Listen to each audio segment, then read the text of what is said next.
Hello दोस्तों, स्वागत है आपका अपने YouTube चैनल सॉल्यूशन गुरुजी में। आज हम अपने चैनल में लेके आए हैं आपके लिए एक नया प्रोजेक्ट जिसका नाम है इथेनॉल प्रोजेक्ट। जैसे कि आप चित्र में देख रहे हैं, शुगर केन जिसे हम ईख या गन्ने के नाम से भी जानते हैं, उससे जो रेसिडुअल प्रोडक्ट निकलता है, जो बचा हुआ उसके रस के बाद, उसमें अगर हम सॉल्ट या अल्कली प्री ट्रीटमेंट करके उससे हम ऑप्टिमाइज इथेनॉल प्राप्त कर सकते हैं।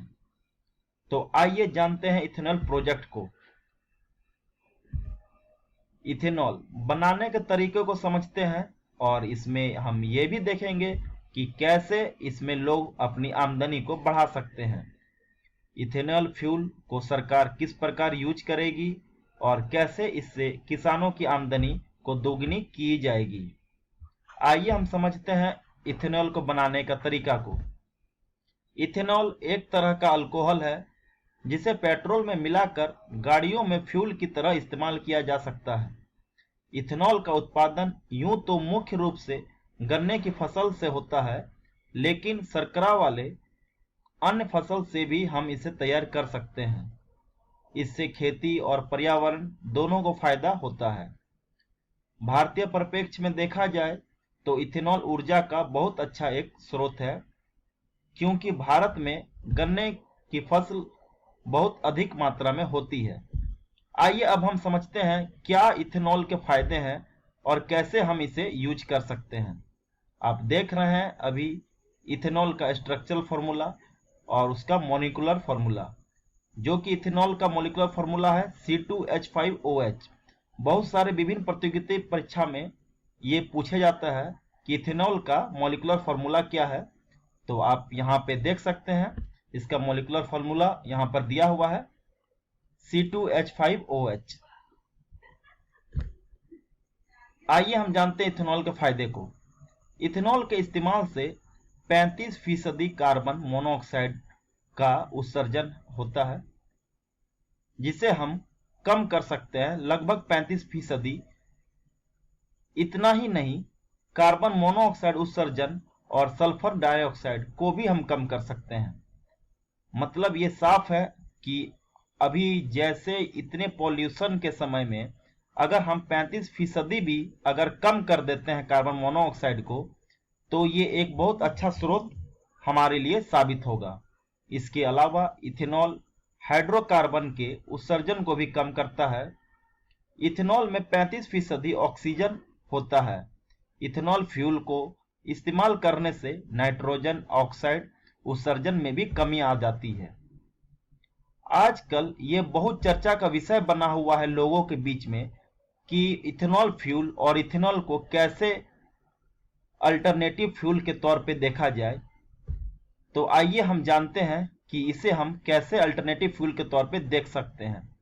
आए दिन नए नए रिसर्च, नए नए स्टार्टअप देखने को मिल रहे हैं और इसी के क्रम में अभी कुछ दिन पहले दिल्ली में जो एक्सपो लगे हुए थे वाहनों के, उसमें भी इथेनॉल फ्यूल का जिक्र आया था। बहुत से वाहन अपने कार के डिजाइन को और अपने इंजन को इथेनॉल फ्यूल के अनुरूप निकाल रहे हैं, ताकि आगे चल के इसमें लोगों को सहूलियत मिल सके। आइए अब हम समझते हैं कि कैसे सरकार इसमें पहल कर रही है।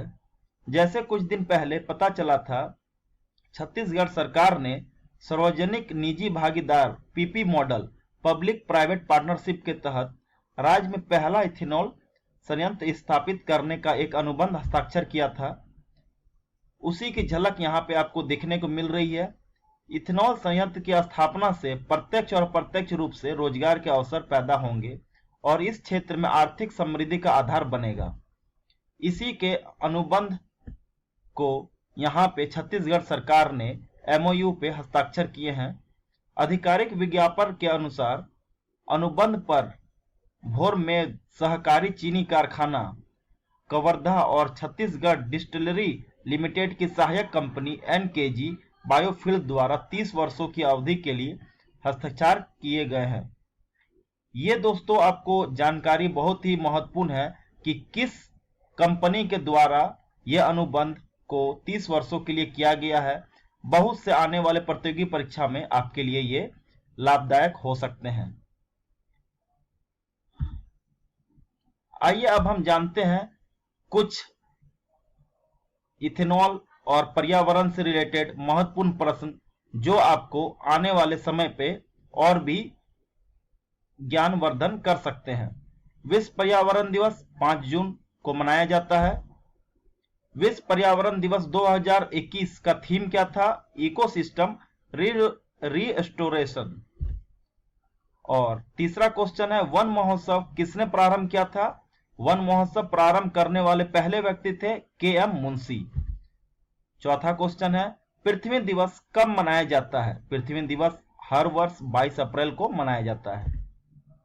दुधवा राष्ट्रीय उद्यान कहाँ स्थित है? दुधवा राष्ट्रीय उद्यान उत्तर प्रदेश में स्थित है। और एक क्वेश्चन दोस्तों आपके लिए, निम्नलिखित में से भारत का पहला राष्ट्रीय उद्यान कहां पर है या कौन सा है? ए पेरियार, बी राजाजी, सी जिम कॉर्बेट या डी बांदीपुर। और आप अपने आंसर हमें कमेंट करके बता सकते हैं। और अगर हमारा ये पहल आपको अच्छा लग रहा है तो चैनल को सब्सक्राइब करें और ऐसे ही बेहतरीन वीडियो पाने के लिए चैनल से जुड़े रहे। Thank you friends. जय हिंद।